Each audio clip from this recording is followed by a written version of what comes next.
ja ku kthehemi.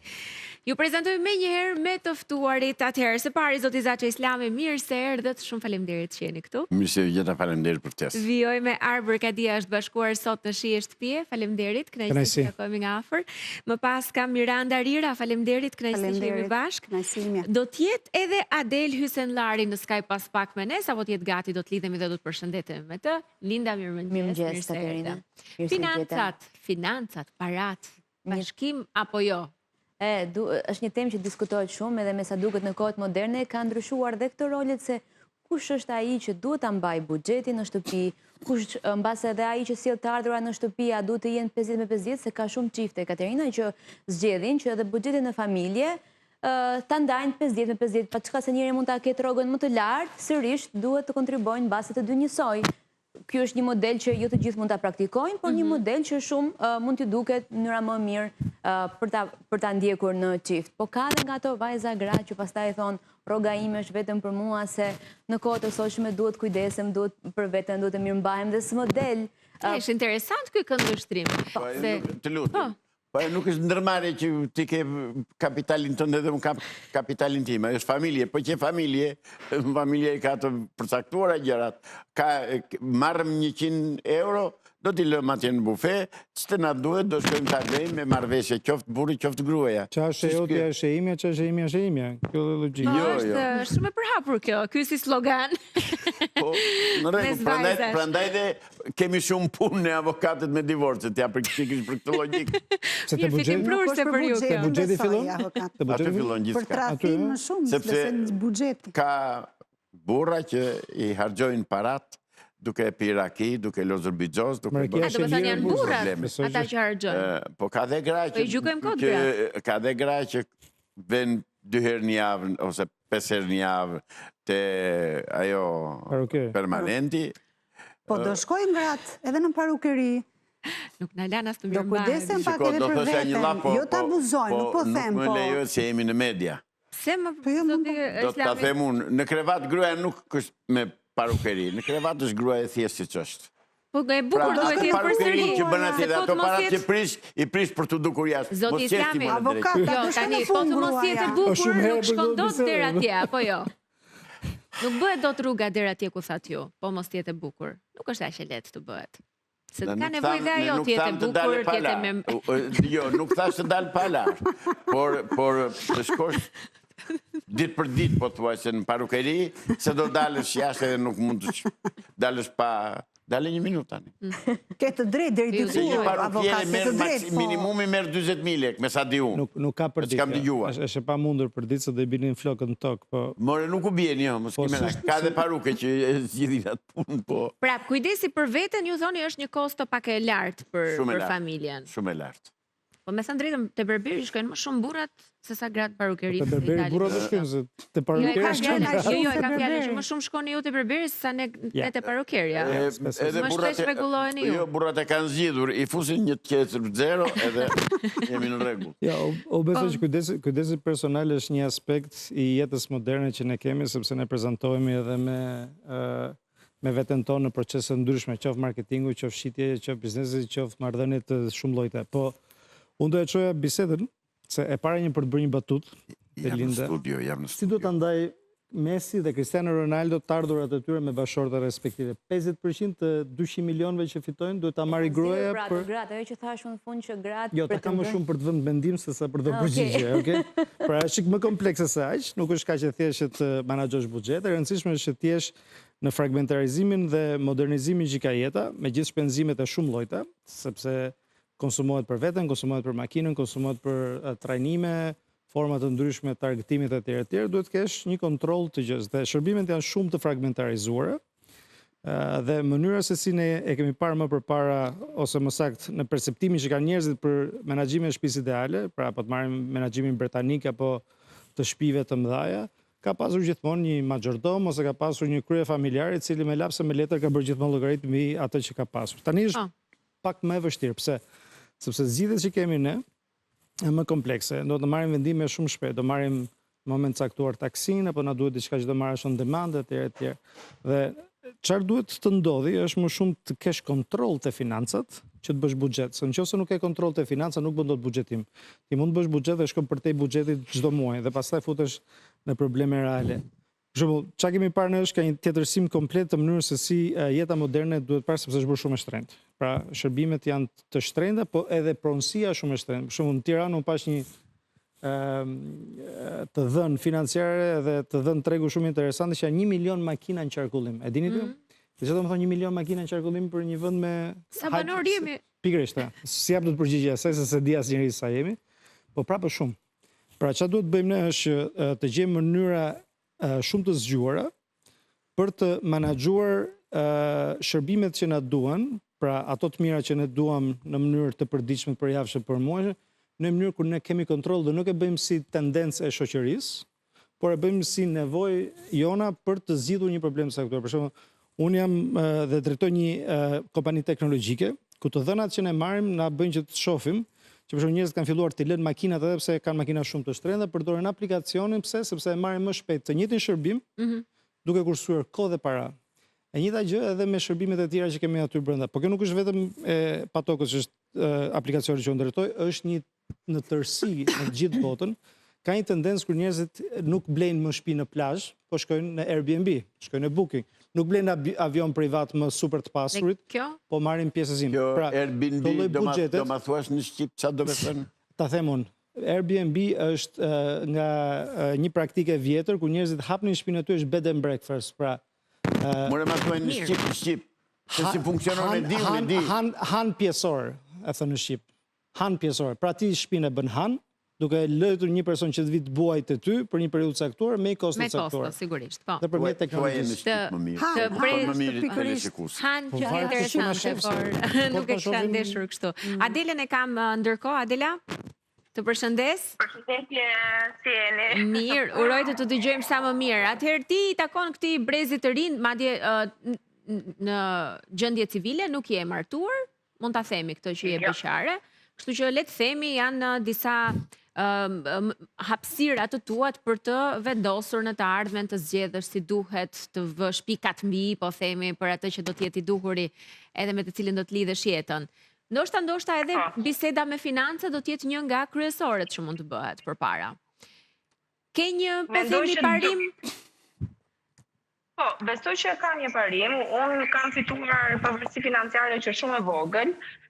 Kam filluar të punoj që 17 vjeç edhe gjithmonë kam pasur të ardhurat e mia prej atij momenti, nuk është se jam mbështetur tek familja, edhe mendoj që kjo më ka edukuar edhe më ka mësuar se si të rrotullohem unë me të ardhurat e mia.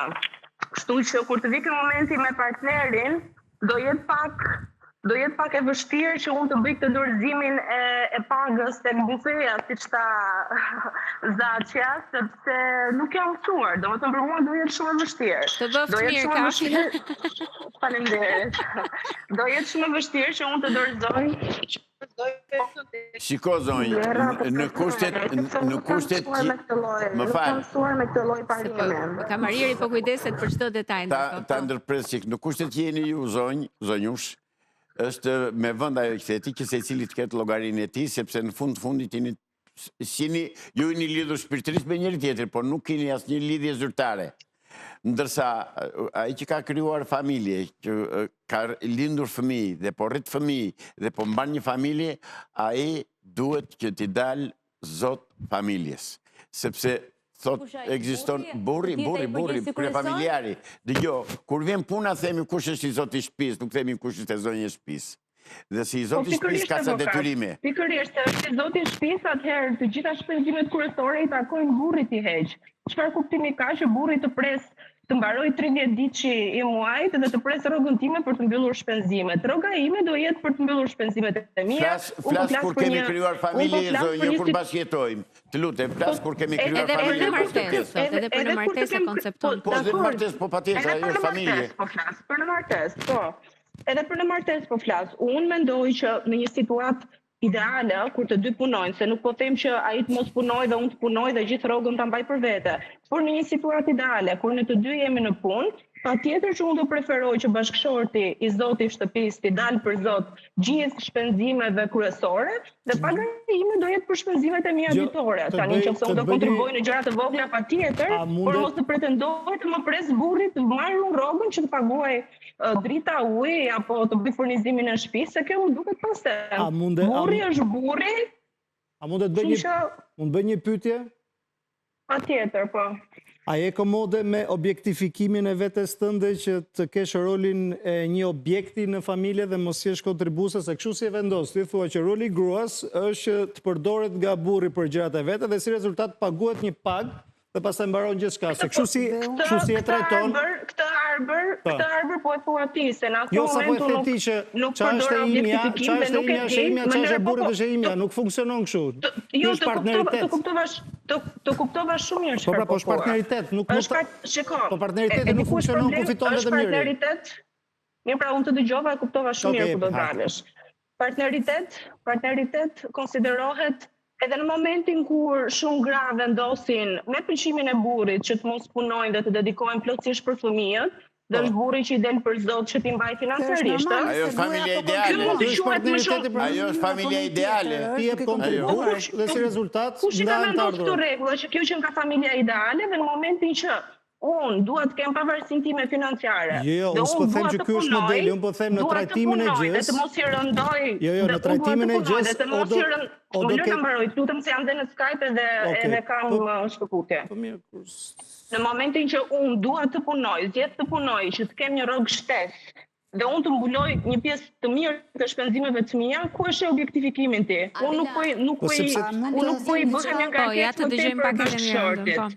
Të marrë një koment nga Miranda, Adela më falë, po? Në base nga që Adela është single dhe shikon kështu, sepse dua ta identifikoj pak veten me Adelën. Dikur edhe unë kur isha single, bëja 2-3 punë edhe pa tjetër që kisha pavarësinë time ekonomike dhe shpesheras nuk e dija ndonjëherë nevojën edhe të bashkëshortit në kuptimin ekonomik, për çfarë më duhet. Një burr kur unë ja dal vet, jam me zonja e vetes. Më pas kur bëra nënës, tani që jam me 2 fëmijë, do më thëmë pjesa ime dhe bashkëshortit tim, ne të dy jemi kontributor në një familje. Pra situash në ndjemi mirë sepse të dy japim. Dhe natyrisht nuk ka një prerje me thik, do më thënë sa fitoj unë apo sa fiton ai, sepse në një moment unë kam një punë më të mirë, në një moment ai ka një punë më të mirë, pavarësisht se të dy jemi të edukuar, të arsimuar, por jeta ka ulje dhe ngritjet e veta. Por ama të dy kontribuojmë. Dhe jeta, familja dhe ai buxheti familjar kështu duhet parë, si dy njerëz, sepse dhe ajo gruaja e cila nuk punon, tha Adela, dhe ka shumë nëna shqiptare sot, cilat për një arsye ose tjetër rrisin fëmijët, edukojnë, arsimojnë. Do me thënë, puna një gruaj e një burri fillon në mëngjes, me pirin e kafes, shkuarin në punë dhe mbaron mbas dite kur ai vjen në shtëpi, ulet në divan dhe shplodhet, ndërsa puna një gruaje nuk mbaron, sepse gruaja edhe mbasi vjen në shtëpi, do të merret me fëmijët, me edukimin, larje, shtrarjen, gjitha. Dhe të mbaroj, të nuk të ndërpreva. Pra ka një gjë, shtu e konceptoj unë, ti ke mënyrën tënde, ka shumë nëna shqiptare, flasim pak, mos flasim shumë në teori, për modernizëm. Në qoftë se ne do ushqejmë stereotipet, po jo mos po ushqejmë stereotipet në këtë mënyrë, gratë gjithë kohës në familje, gjatë gjithë kohës. Po si kanë burrat tash, ç'është tash, burrat që kanë të dobët ty janë të forta. Dgjoj, nuk funksionon kështu. Po jo pra se në stereotip, dilja stereotipit, jo, nuk është thelbësore nëse ngelet stereotip. Jo, jo, stereotipi që antik. Jo, është stereotip se ti thua që gruaja punon, burri s'punon. Një model të caktuar, pra nuk mund të Ky është modeli i mirë, do me thënë, ky është modeli, pra në shumë familje janë vetë familje që zgjedhin, kë model zgjedhin atë, do me thënë, duan, si duan t'i ndajnë ata role dhe buxhetin.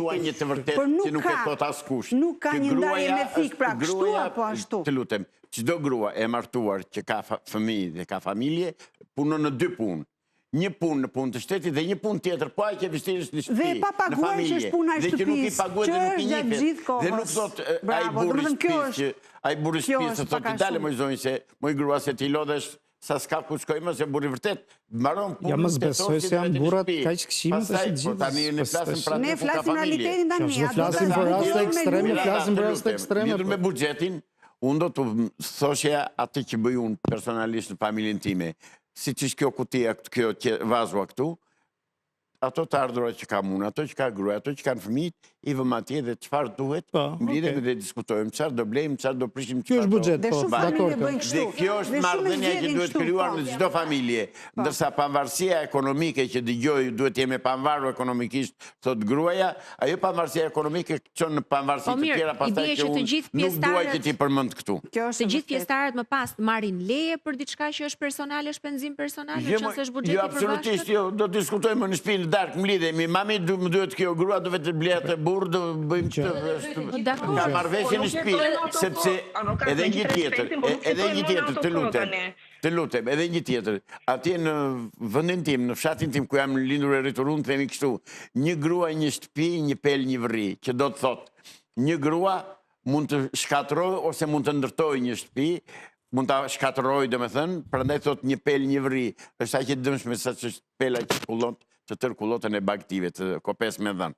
Pra, vim të kjo që thamë, lekët të ardhurat aty, të ketë marrëveshje, të ketë gratë janë më nikoqire se sa burrat, e administrojnë paranë më mirë se sa burrat. Po natyrisht, kujdesen për fëmijët më shumë se sa burrat, në kohë, edhe në, dhe them në shërbime. Janë të dorëzon të gjithë rrogën, siç po thot zoti Zaqe. Po ku do ta dorëzojmë, si dorëzim?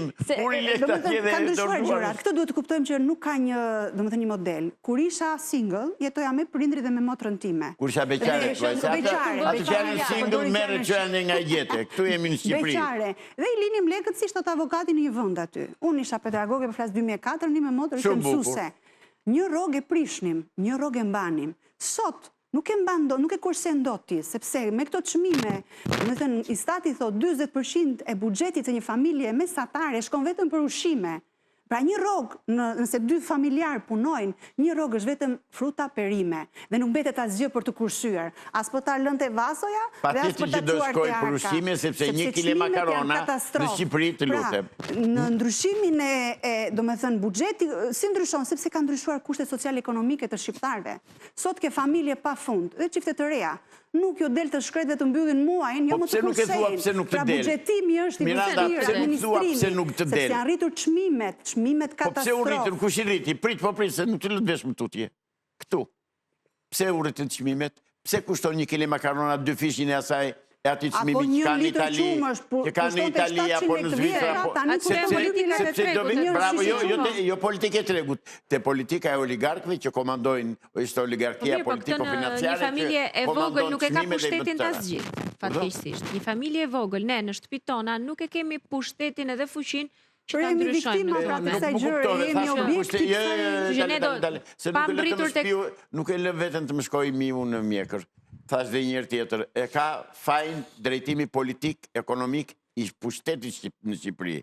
Janë ata që i përcaktojnë dhe ata që na varfërojnë me qëllim. Sepse ne jemi vendi më i pasur në Ballkan dhe në Evropë dhe jemi popull më i varfër. Nga i drejtim, thash parë zotëria që janë qarkullojnë 1 milion makina në Shqipëri. Po, do qarkullojnë vërtet. Dhe di pse qarkullojnë, sepse sistemi urban dhe sistemi i transportit publik është inekzistent, po thuaj fare. Jo, nuk është tamam ashtu. Do kalojmë te pak kënaqësitë në fakt që në të cilat ne jetojmë, por që do të ishte devijimi i temës. Ndjes Arber, le të bëjmë një shkëputje të vogël publicitare, kthehemi pas pak për të vazhduar.